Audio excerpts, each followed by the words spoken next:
Hello everyone and welcome to Lecture Today. So today I'm very excited because what we're going to be doing is going over a very important topic in calculus, and that's the topic of the calculus of parametric curves. These types of curves can be used to model trajectories of really any point particle that you want to think of, such as a robot arm or a particle in particle physics. But these are not the only applications. There are really unlimited applications to this idea. Anytime you have a trajectory in three-dimensional space or some sort of motion in three-dimensional space, parametric curves and the calculus of parametric curves is not far behind. And so you'll recall in the previous lecture that we defined a parametric curve as a curve of the form r of t, the position vector as a function of time, or any other parameter. It doesn't necessarily have to be time. It could be theta, it could be a lot of, any number that you want to parameterize a curve with. Is going to be the x-coordinate as a function of this parameter, the y-coordinate as a function of this parameter, we'll call it g, in the z-coordinate as a function of this parameter. And this is typically defined for t in some interval from ta to tb.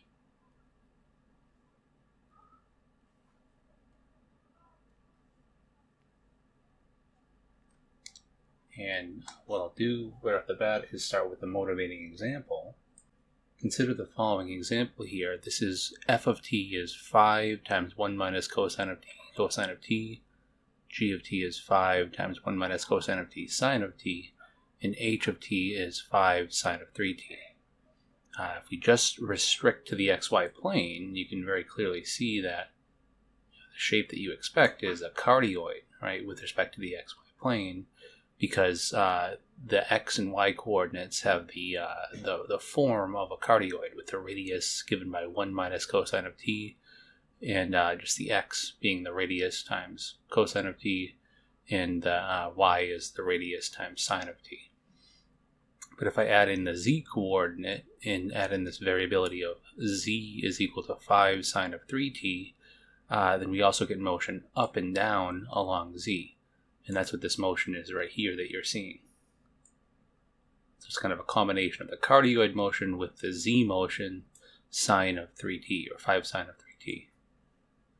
And you can kind of move around the curve from point to point and get a different position vector r of t at every time.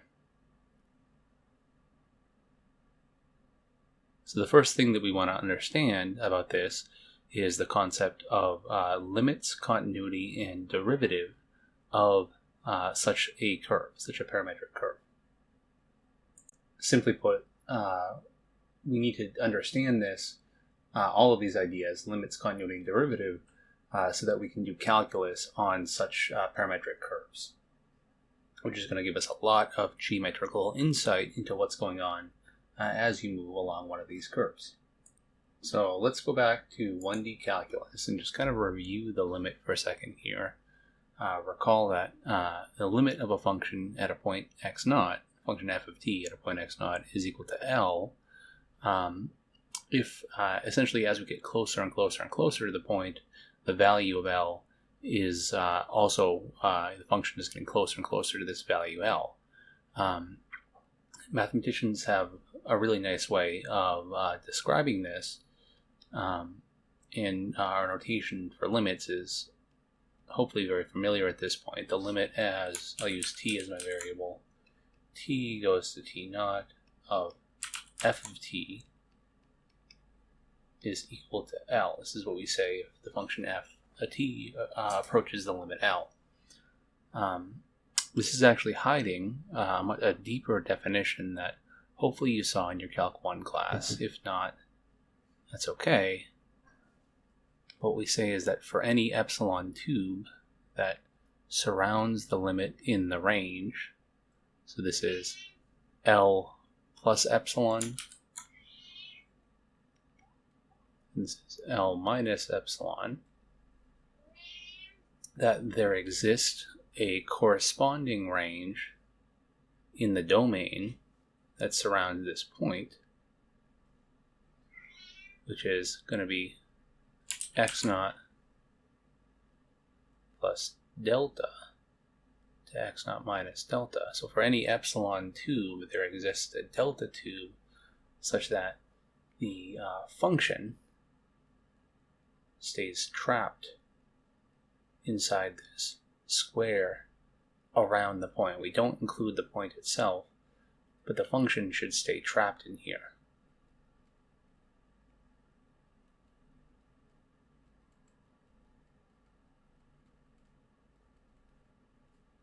And this is the definition of what it really means for the limit of a function to exist. We say that the limit exists if for all epsilon greater than 0, so no matter how small you want to make this tube, there exists, or there is, a delta greater than 0, this delta tube right here, such that if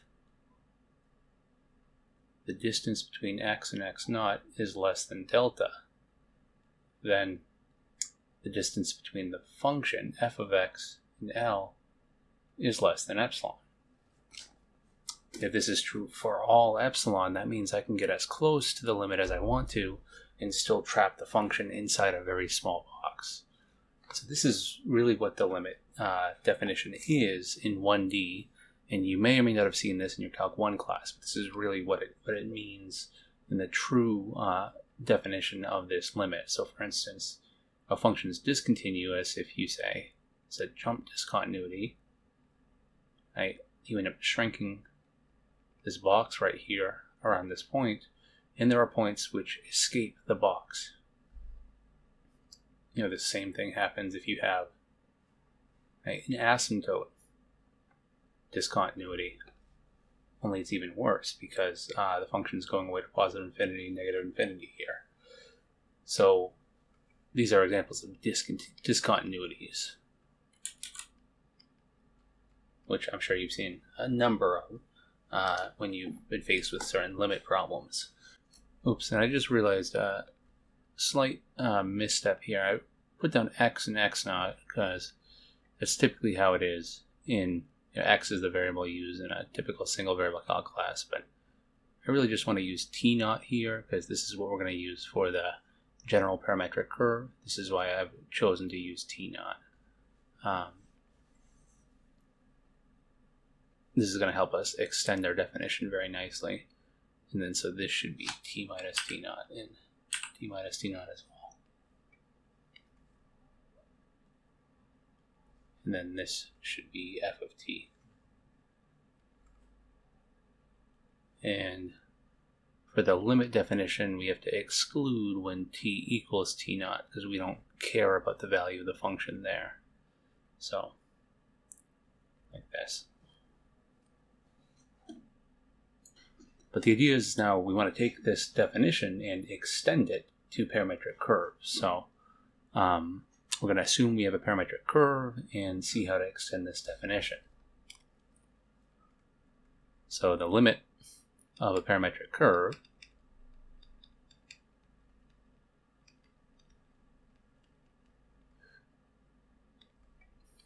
has the exact same notation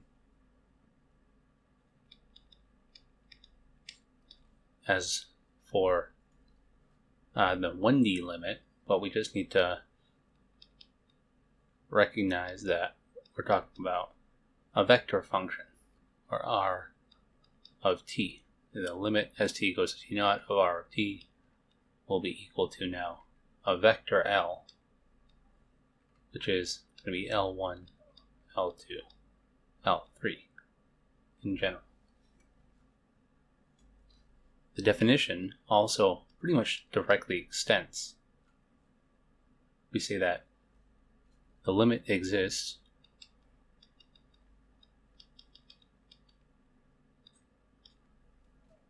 if for all epsilon greater than 0,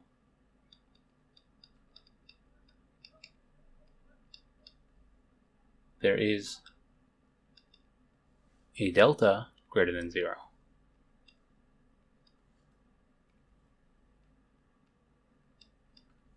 Such that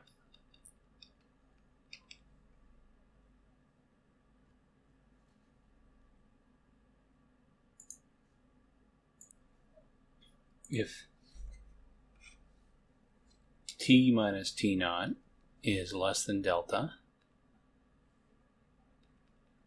and greater than 0, because again we don't care about when t equals t naught for the limit. So if this is less than delta and greater than 0, then the distance between the vector r of t in the limit point L in 3D is less than epsilon. So really it's very, very similar here. This now is saying that if epsilon is a sphere around a point in 3D, so you have some point r naught, for any epsilon sphere around r naught, and for any t, there must exist a delta such that for any t in this interval,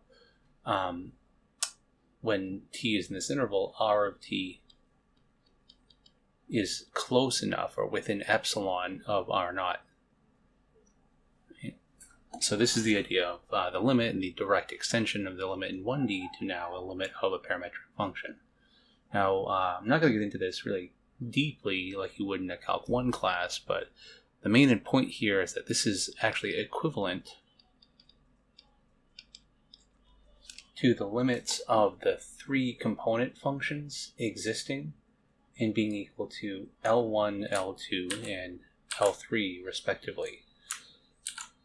Right, so what's very neat here is that essentially this definition is the same thing as saying that the limit of the x coordinate as a function of t exists and is equal to L1, the y coordinate limit exists and is equal to L2, the z coordinate limit exists and is equal to L3. And the proof is not that difficult, but I definitely recommend looking into that if you're interested. But for all intents and purposes, for our applications, this is going to be fine. And so now that we've defined what the limit of a parametric curve is, we can go through and actually define what it means for a parametric curve to be continuous.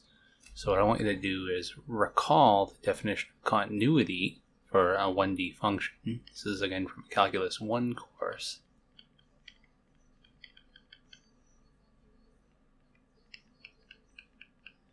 I'm going to show you how continuity differs from limit. Continuity is a stronger connection or condition. So we still have a function y equals f of t, but we say that the function is continuous if the limit as t goes to t naught of f of t is equal to the function value f of t naught. So for this, the function has to be defined at this point. The limit has to exist at this point, and the two values have to be equal. It's equivalent to mathematically making a stronger statement for the limit that the function has to be defined here at x naught, and the limit has to be equal to f of x naught, or at t naught here. Sorry, let me change this again. This is going to be t naught minus delta, t naught plus delta, and t naught right here.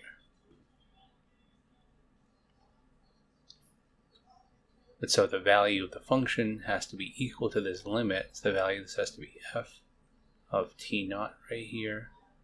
This is f of t naught minus epsilon, f of t naught plus epsilon.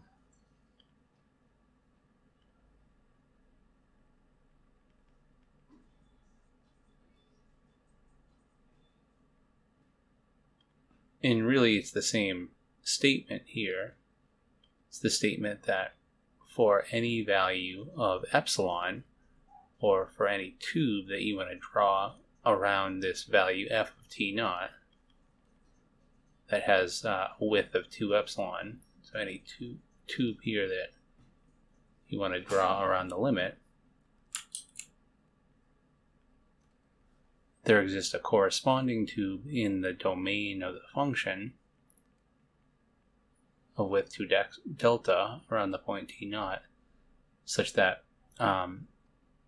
for all points less than delta, or for all points t, such that t minus t naught is less than delta, then the value of the function, f of t, minus f of t naught, or the distance between f of t and f of t naught, has to remain less than epsilon.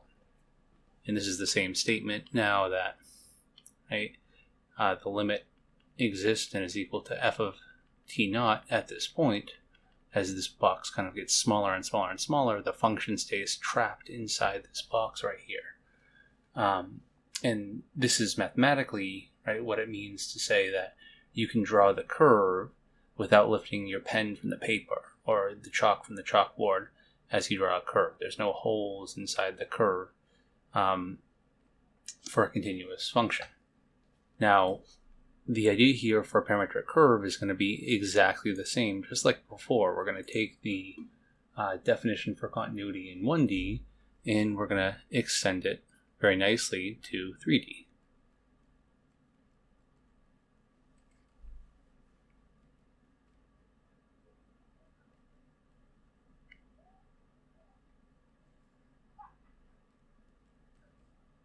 This is saying that for the notation,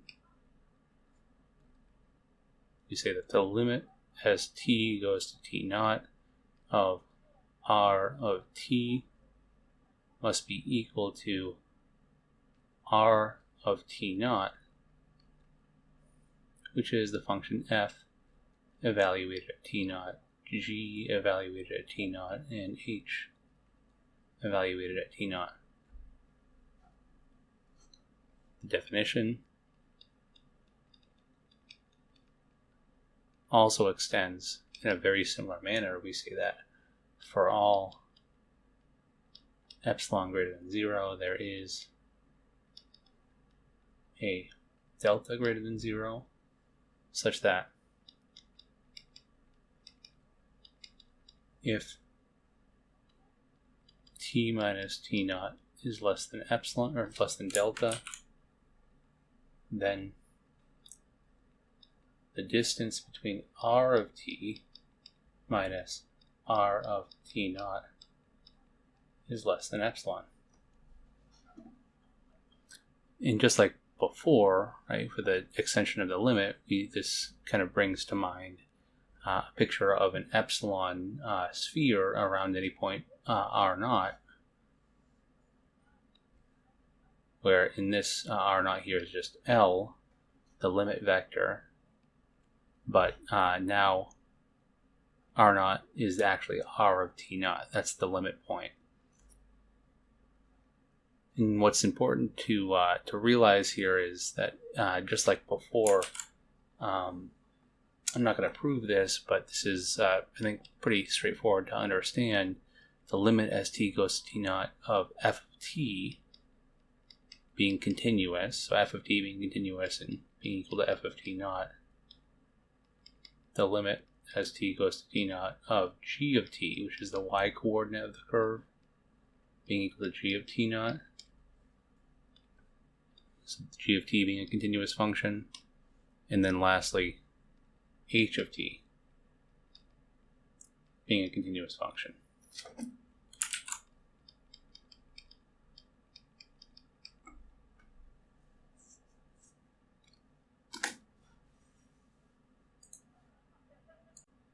And so now what I want to do is jump straight to the next logical topic, which is defining the derivative of a parametric curve.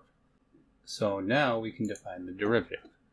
And essentially the conditions that we need are that f, g, and h are all differentiable functions. So we can do the derivative of a parametric curve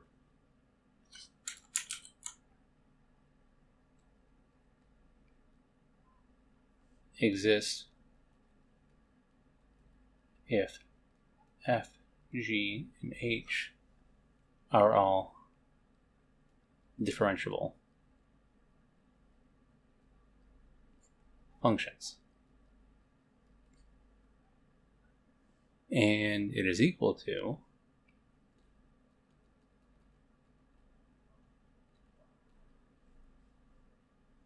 the following limit, and we denote it as r prime of t. It's the same thing as the limit as delta t goes to 0 of r of t plus delta t minus r of t over delta t. And much as you might expect, we can actually prove pretty straightforward to prove actually that if f and g and h are all differentiable, this is going to be the same thing as f prime of t, g prime of t, h prime of t. So it's a new vector of all of the derivatives of each one of our component functions. Now we want to get a nice idea here of what this is meaning geometrically. So it's always important to think of kind of what we're doing here geometrically and try to interpret it as such. That way we develop kind of a logical feel for the mathematics that we're doing. I always think it helps to visualize stuff as much as possible.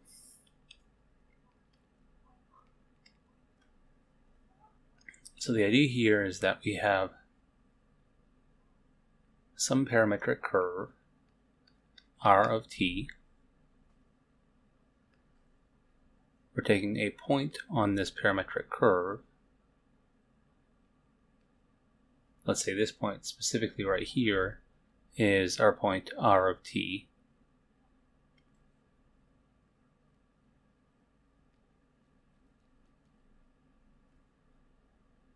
And we look at an interval. So we look at the point r of t plus delta t. This is going to be a new point a little bit further along the curve. Right here maybe.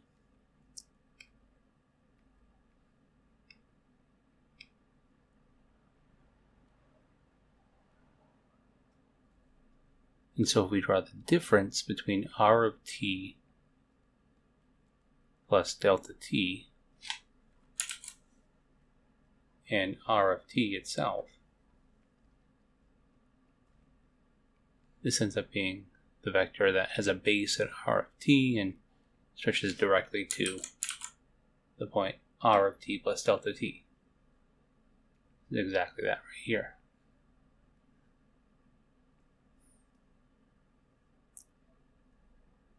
And this distance goes to 0 as t goes to, delta t goes to 0. Because if our curve is nice and each of the functions is differentiable, so they're smooth enough, the derivative of each one of them exists. So this limit goes to 0.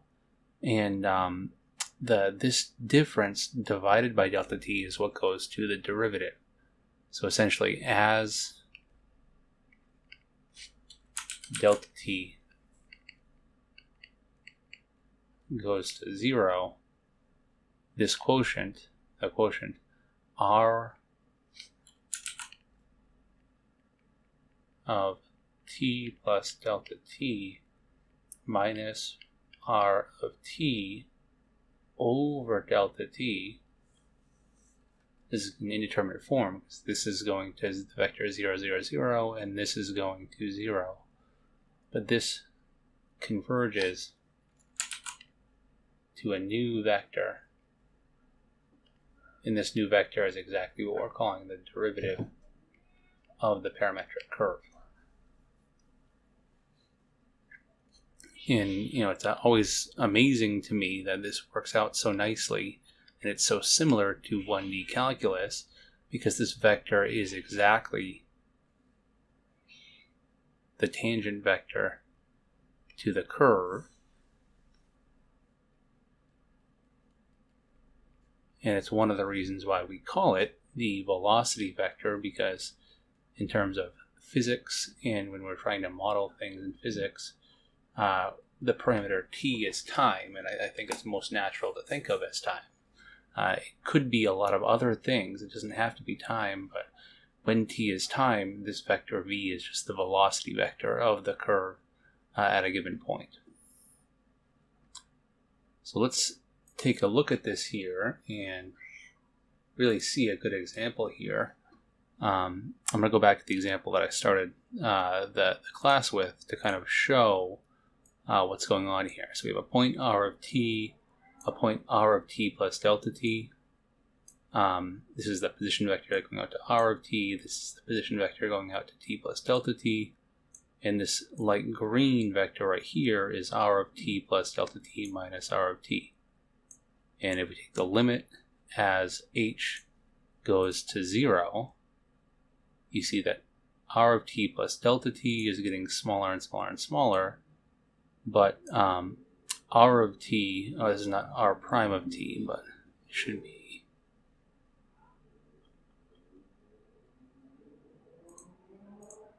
the difference quotient, r of t plus delta t minus r of t divided by delta t.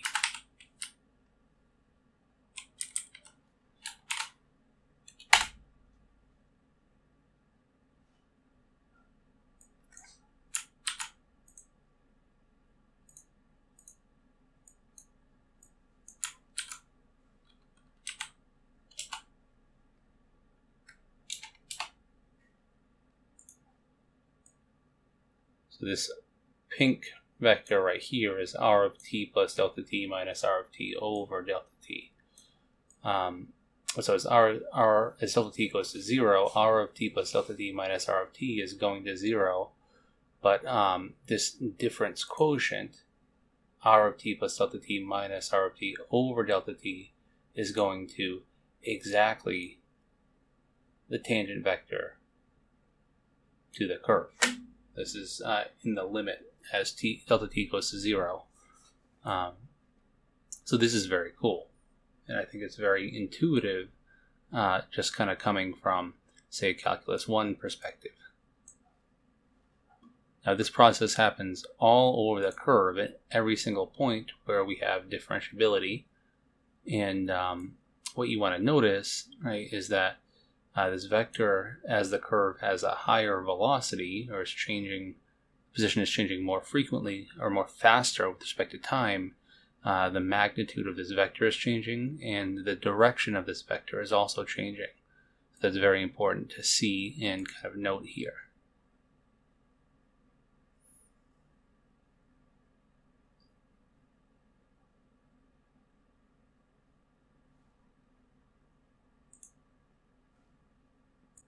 In fact, this idea of decomposition into changing magnitude in changing direction, right, two different types of change along the curve, is a very, very important idea. Specifically, we can define the unit tangent vector to the curve to be the vector that points in, has a unit length and points in the direction of this velocity vector. That's this unit tangent vector t hat. It's going to be exactly the velocity vector v over the magnitude of this vector. So r prime of t over the magnitude of r prime of t. But this kind of traces along the curve. It travels along the curve and always has unit length, or length 1. whereas the velocity vector itself, its length varies. And what's kind of neat here is that when we consider this as a whole, we can then kind of like decompose the motion, right, or the actual velocity vector itself, into two different types of change. There's change at every time t in the unit tangent vector, and then there's change in the magnitude of the velocity vector at every time t.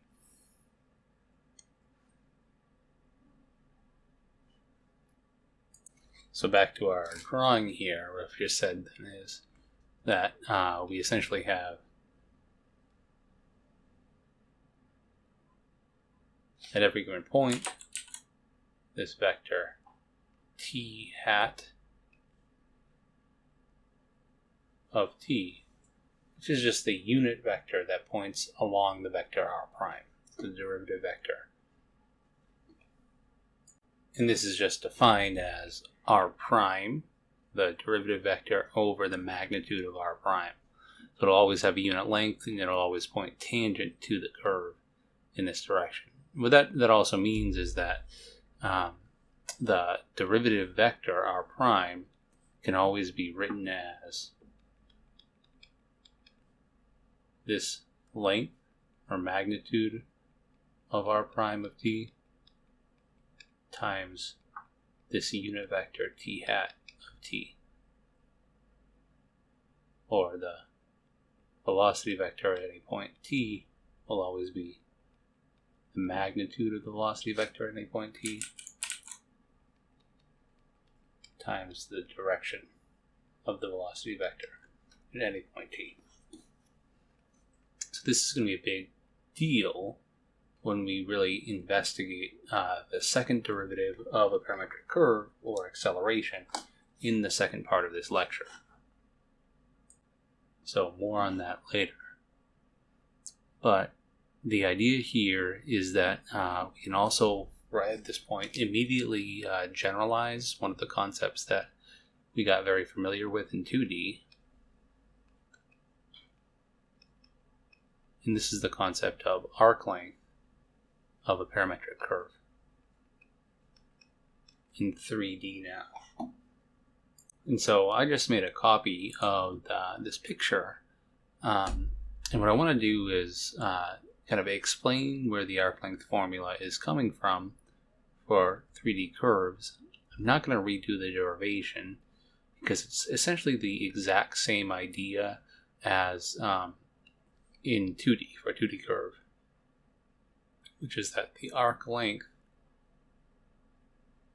along the curve from a point RA or RTA to a point RTB is the geometric physical length that you would get if you were to, say, stretch a measuring tape from RTA to RTB. And we can directly get a really nice formula again using Riemann sums over segments of this curve in 3D. So just kind of breaking it up into pieces and taking the limit as these segments get smaller and smaller and smaller. And the true length L, or the arc length from A to B, ends up being a formula that's pretty much exactly the same as the formula in 2D. We just need the addition of a third component. It's f prime of tau squared plus g prime of tau squared plus h prime of tau squared, which is the additional component. And what I want you to notice here is that f prime, g prime, h prime is just the velocity vector, or the derivative of this parametric curve with respect to time, or the parameter. So this expression right here is the same thing as the magnitude of r prime of tau at some point tau. So the arc length along a curve from a point TA to TB is just the integral of the magnitude of the velocity vector at every point locally along the curve. And so this is just going to be a visual proof showing that the process that we're doing is working very nicely. The proof of the actual formula that I just showed is really the same exact process as for the 2D case. We just now have a third dimension that we have to deal with. So in this case, going from RTA here to RTB here on this curve that I started out with, just to kind of show you that it's possible to do this. So we're looking for an approximation to this length right here. The exact value of the length is going to be that integral that I just gave, but the approximation can be had by adding in a number of different segmented pieces. This is just one segment from TA to TB. If we go up to 2 segments, this is what we're going to have. If we go up to 3 segments, this is what we're going to have, and so on and so forth. And so initially, the approximation to the length of this curve is not very good at all, but rest assured that as we go to larger and larger and larger numbers of segments, this value is getting closer and closer and closer to the exact value of the length. And that's exactly what the integral is. The definite integral of this expression of the velocity vector ends up being the exact value of the length, the arc length from TA to TB. This also shows you that even if you don't have the ability to actually find the exact value, the integral value, you can always use ring and sums to find an approximate value. And this will be relatively accurate depending on how many terms you use to approximate it and how fast the function is changing. We see here that after about, let's say, 50 pieces, we're seeing the length is about 59 here.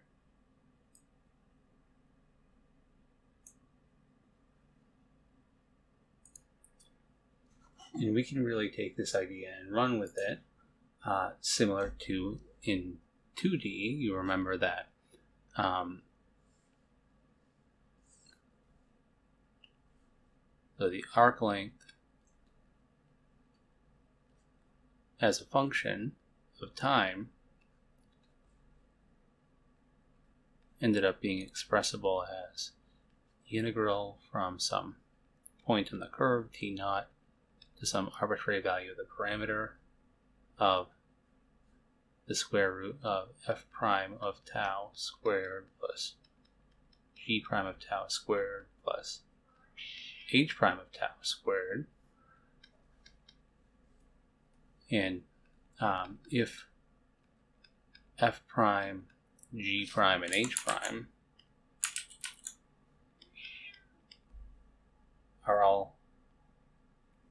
are not all simultaneously 0, this means that the magnitude of the velocity vector at every point tau is going to be positive.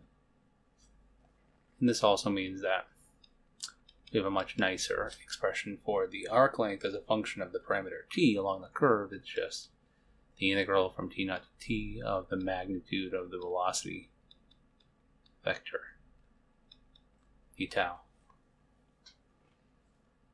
Right, so this is the general formula where essentially if you want to figure out the relationship between the parameter t that you're using to parameterize the curve and arc length around the curve, you have to find the velocity vector, which is the square root of f prime squared plus g prime squared plus h prime squared, and then integrate it, and that gives you the relationship between your parameter t and the arc length along the curve for any value of t on the curve. It's important to note that if this v is positive, then this integral is also going to be positive in the derivative, ds dt, the rate of change of arc length with with respect to the parameter t is going to just be equal to the magnitude of the velocity vector at the point t. Which, if this is positive, s of t is an invertible function. So you can write s as s of t, or you can actually solve for t and write t as a function of s as well. Because if this is positive, then the arc length as a function of time is always going to be increasing. And thus, it'll be an invertible function.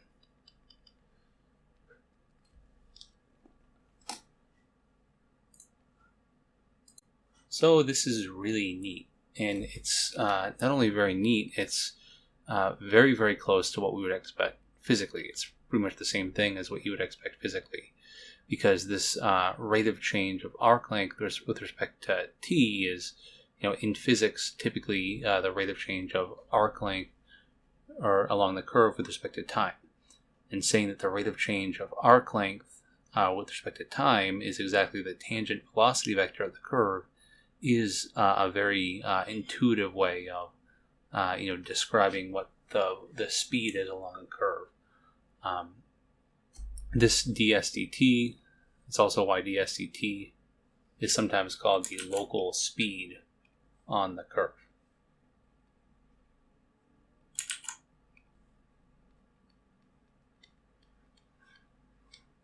Or the magnitude of the velocity vector is the local speed of the curve, because the rate of change of arc length along the curve with respect to time, if you're using the parameter t, is a speed. So let's do this out for a couple examples. I'll start with the helix example, which is the curve that I left off with at the end of the last lecture, and then we'll kind of move from there, maybe to some more complicated examples. The helix is a relatively nice example because the integral that you get for our arc length is not too bad, as well as for the velocity vectors. So recall that the helix is parameterized as a function of t. I'm going to specifically use theta to show you that you can use any scalar value as your parameter for the curve. I'm using theta here, so I'm also going to change the notation a little bit from the last lecture. I'm going to use capital R for the radius of the helix. Instead of A is what I used last lecture. And then B times theta. So this is our parametric equation of the helix, and a given segment of this helix is going to be for theta from theta A to theta B. So if we're talking about an angle of theta A from the x-axis, the point on the helix is this point right here for angle theta A, and then let's say we go all the way around to angle of theta B, which would then correspond to, say, this point right here on the helix.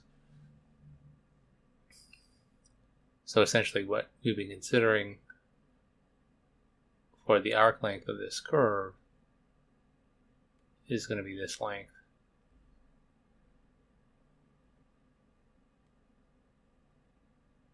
Right here, and you can essentially continue this idea around any portion of this curve that you want to for any values of theta A and theta B. But we'll start by calculating the derivative, because we know that the first derivative is something that we need to calculate the arc length. R prime of theta is going to be the derivative of this expression right here, which is going to be negative R sine of theta, R cosine of theta, and then B.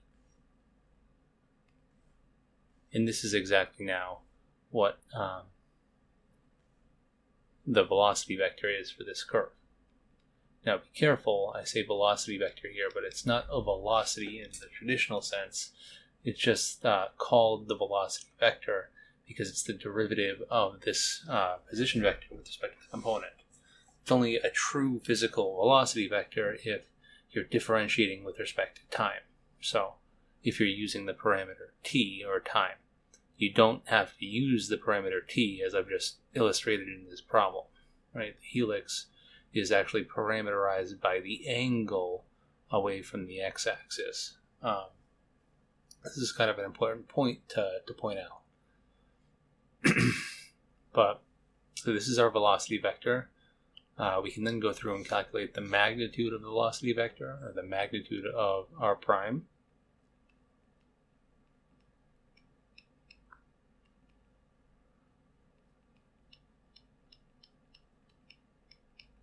Which is going to be the square root of minus r sine theta squared plus r cosine theta squared plus b squared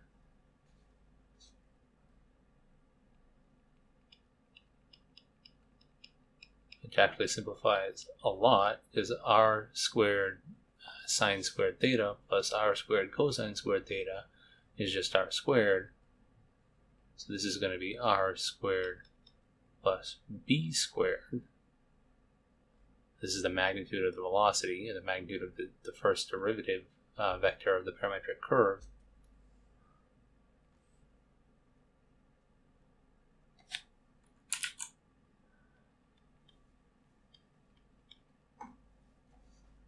So now with our velocity, we've shown the magnitude of the velocity vector, or the first derivative of position in the helix, will be constant, which is actually very neat.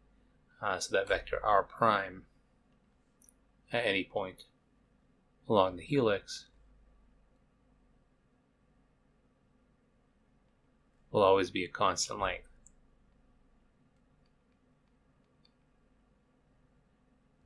Which is not true in general for a general curve, but we've just shown it is for the helix, which is kind of neat.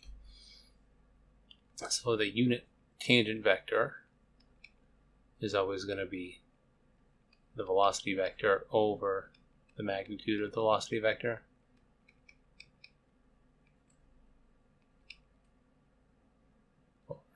R prime of theta over magnitude of r prime of theta. Which in this scenario just becomes this vector over square root of r squared plus b squared.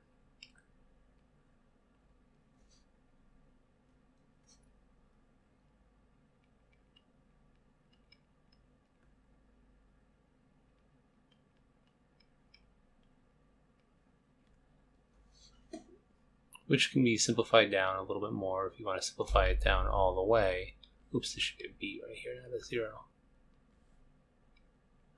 Using the fact that a scalar multiple of a vector distributes into the vector, this is the same thing as t hat is going to be equal to negative r over the square root of r squared plus b squared times sine of theta r over the square root of r squared plus b squared cosine of theta, and then b over the square root of r squared plus b squared. But so this vector right here, t hat, is vector t1 hat of theta, t2 hat of theta, t3 hat of theta, which, if the velocity vector just is the vector r prime and kind of travels around the curve, tangent to the curve, the vector that we just calculated is t hat. So it has unit length and also travels around for every value of theta pointing in the same direction as r prime. So the last thing that we want to compute here is the arc length, and we have a very nice formula for that from before. So the arc length S, and how it depends on theta, is going to be the definite integral from theta A to some theta of the magnitude of r prime of psi d xi, where I'm using xi as an integration variable here. Remember, if you have a variable in your definite integral, you always want to use a separate integration variable so you don't get confused when you're going through and doing the integral. So we have r prime of theta. We know the magnitude of this is going to be this square root of r squared plus b squared. So this is just going to give us that s of theta is going to be the square root of r squared plus b squared, which is a constant. So when you plug it in here, it comes out of the integral, and this is just the integral from theta a to theta with respect to our integration variable. And so the arc length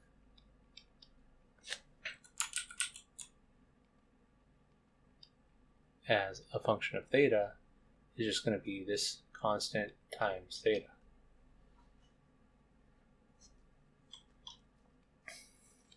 So for the helix, the arc length along the helix is always going to be the square root of the radius of the helix squared plus the rate b at the helix of the rate of growth of the helix squared in the z direction, the square root of that times the angle theta. This is specifically an equation for the helix of the form that I gave here. This is really neat.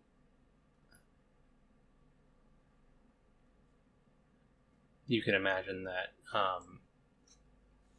if b is larger, so if the helix is traversing in the z direction fast, very, very fast, because the b is kind of like a rate of a traversal in the z direction as theta increases. So the larger b is, the larger this square root of b squared is going to be.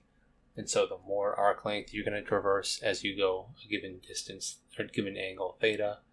Same thing with r here. This is a really intuitive, very nice, nicely working formula that we derived using the general formula for arc length. I'll do one more example just so that we can kind of get our bearings and have another example of what it is we're dealing with here. And this time, let's consider r of t to be the parametric curve. T times cosine of t, t times sine of t, and then t. And we'll assume that t is actually time. You can also think of t as an angle, right, of this helical spiral, but if the units of the variable t are time, then that's also perfectly valid. So you can say t here from TA to TB, and in this case, if we're using actual time, then the derivative of this actually is the true velocity vector along this curve.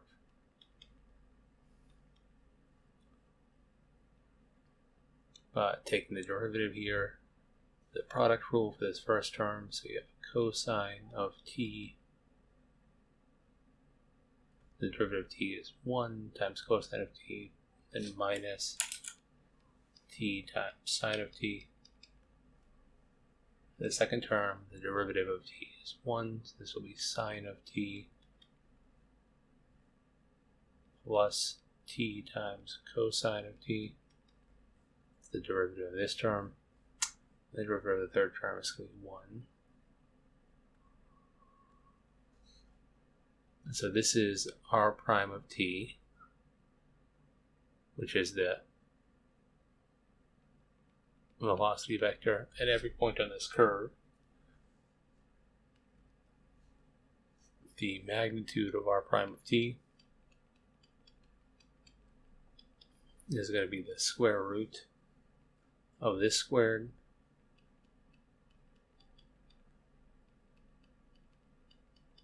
is f prime squared plus second component squared, which is g prime squared,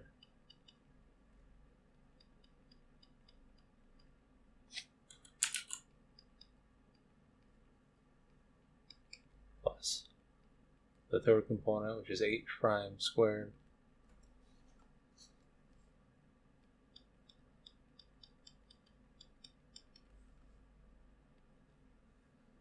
and this is a little bit longer than before, but we get cosine squared here,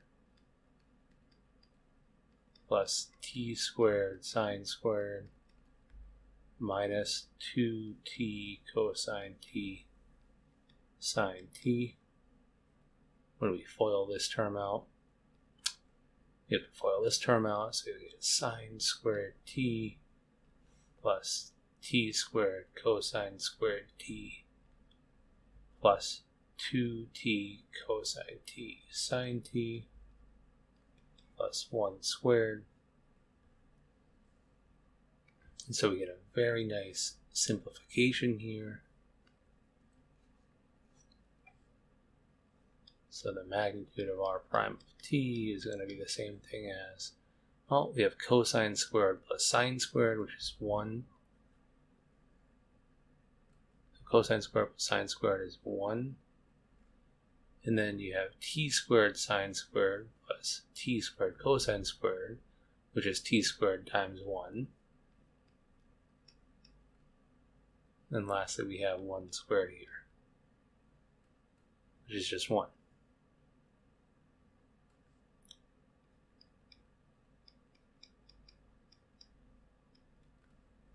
So this is going to be equal to the square root of 2 plus t squared. This is exactly the correct magnitude of this velocity. Right? This is the velocity as a function of time along this curve, or the rate of change of arc length as a function of time. So using this, we can go through and directly say that the arc length s as a function of time is going to be the integral from ta to t of this function. So we get the square root of 2 plus xi squared d is I. And now we have to go through and figure out how to integrate this function, which is a calculus 2 problem. And so the arc length can be calculated by computing this integral right here. And this is certainly a daunting task. It's possible to do using what's called hyperbolic trig functions and hyperbolic trig substitution, which is essentially the same thing as normal trig substitution, but you're going to be using hyperbolic trig functions instead.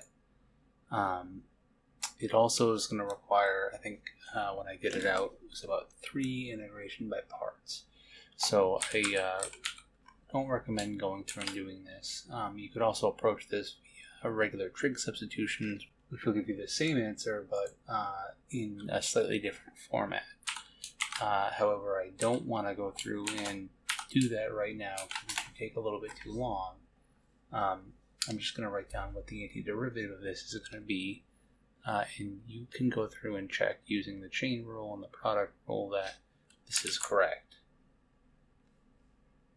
This is going to be 1/2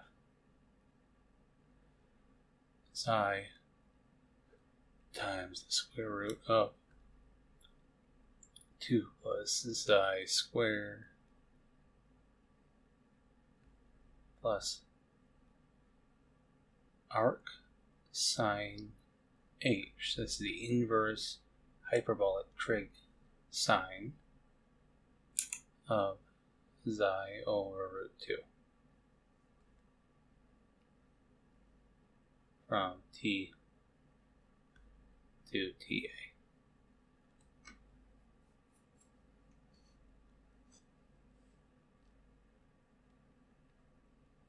So s of t here is going to be 1/2 t times the square root of 2 plus t squared plus arc sine h of t over the square root of 2 minus ta plugged into this expression right here. But just for simplification, I'm going to assume that ta is equal to 0. So we're starting at the 0 parameter, which is not in general true, but it does give us a slightly simplified expression, because when we plug ta as 0 in here and 0 in here, we get 0. So it's a little bit of a nicer expression for the arc length. But there you have it. And if you want to see how to get this antiderivative, I can definitely talk with you about it, show you how to do it. But I really just wanted to kind of explain the idea of arc length here and how to go through and calculate it in general. It really just will eventually depend on, first, your simplification of the magnitude of r prime. It's going to simplify down to some function of t, and then you got to go through and figure out how to integrate that function. Could be relatively easy, like in the case of a helix, where the velocity magnitude is constant, or it could be slightly more difficult, like in the case of the helical spiral, where this function is quite a difficult function to integrate. It really just depends on the problem and what you're dealing with. But thank you very much for tuning in today. I hope you learned something and had a great day.